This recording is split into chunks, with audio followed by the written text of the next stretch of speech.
ঢাকা মেডিকেলে ফের ধরা পড়ল ভুয়া নারী চিকিৎসক। বিস্তারিত দেখুন কালেনিউজ24.com এর প্রতিবেদনে। ঢাকা মেডিকেলের পুরাতন ভবনের নাক, কান ও গলা বিভাগ থেকে পাপিয়া আক্তার স্বর্ণা নামে এক ভুয়া নারী চিকিৎসককে আটক করেছে মেডিকেলের নিরাপত্তার দায়িত্বে থাকা আনসার সদস্যরা।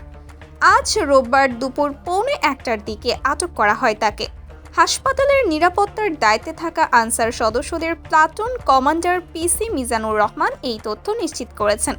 তিনি বলেন, আজ সকালের দিকে আমাদের টহল টিমের আনসার সদস্যরা প্রতিদিনের মতো নিয়মিত টহল দেওয়ার সময় পুরাতন ভবনের 3য় তলায় একজন মেডিকেল শিক্ষার্থী জানায় তার নামের সাথে সঙ্গতিপূর্ণ বহিরাগত আরেক নারী চিকিৎসকের অ্যাপ্রন পরে ঘোরাফেরা করছে।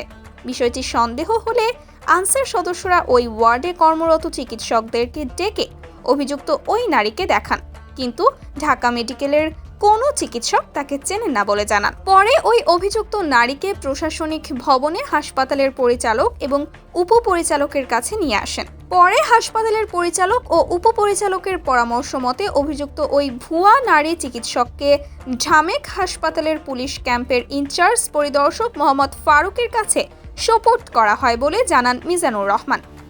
নূর আল নামের এক ভুক্তভোগী রোগী জানান, তিনি কিশোরগঞ্জের মিঠামইন থেকে ঢাকা মেডিকেলের নাক, কান, গলা বিভাগে ভর্তি হন। তার মুখের ভেতর একটি টিউমার হয়েছে, সেটি অপারেশনের কথা বলে এই ভুয়া নারী চিকিৎসক তার কাছ থেকে 28,000 টাকা নিয়েছেন এবং আজকে আরও 2,000 টাকা নেওয়ার সময় অন্য চিকিৎসক তাকে ধরে ফেলে এবং জিজ্ঞাসাবাদ করে। পরে শাহবাগ থানা পুলিশ এসে ওই নারী চিকিৎসককে শাহবাগ থানায় নিয়ে আসে। এখানে বক্সি বাজার পাপি একটা স্বর্ণ আসি নাই, মানে আশা হয়েছে যদি কারো কিছু হয় মানে বের করে আমাকে কিছু টাকা দিত, জাস্ট এতটুকু, মানে ওরাই মানে করতো, আপনি করে দেন মানে আমি কিছু টাকা দিব, আমি কারোর কাছ থেকে জোর করে নিই নাই। উদ্দেশ্য কিছু না স্যার, যিনি ভর্তি হয়েছিল ওনার একটু মানে খুব অবস্থা খারাপ, তো ওনারটা একটু আর্জেন্টলি করানোর জন্য হ্যাঁ, কখনোই করবো না স্যার, আমি সত্যি বলছি স্যার, কখনো করবো না। অনেক বড় অপরাধ, প্রতারণা করছি স্যার।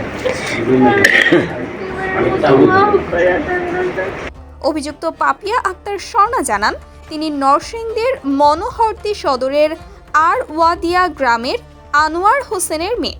বর্তমানে বক্সিবাজার এলাকায় ভাড়া থাকেন। কেন তিনি ঢাকা মেডিকেলে এসেছেন এর জবাবে অভিযুক্ত স্বর্ণা জানান, তিনি তার পূর্ব পরিচিত এক রোগীকে নিয়ে ঢাকা মেডিকেলে চিকিৎসা করাতে এসেছেন। তাহলে চিকিৎসকের অ্যাপ্রনটি কেন পড়েছেন এবং কোথায় পেয়েছেন? এমন প্রশ্নের জবাবে তিনি বলেন, আমি একটি ভুল করেছি, ভবিষ্যতে আর এই ভুল কখনো করব না। অ্যাপ্রনটি একটি টেইলার্সের দোকান থেকে বানিয়েছি, আমার ভুল হয়েছে, আমি জীবনে আর এ ধরনের অপরাধ করব না। এই বিষয়ে ঢামেক হাসপাতালে পরিদর্শক ফারুক বলেন, ইতিমধ্যেই আমরা বিষয়টি শাহবাগ থানা পুলিশকে জানিয়েছি। এই বিষয়ে পরবর্তীতে আইনি প্রক্রিয়া গ্রহণ করা হবে। এর আগে গত বছর ডিসেম্বরে মুনিয়া রোজা নামে এক ভুয়া নারী চিকিৎসককে ঢাকা মেডিকেল কলেজ হাসপাতাল থেকে গ্রেফতার করা হয়। পরে তাদের বিরুদ্ধে মামলা করে হাসপাতাল কর্তৃপক্ষ।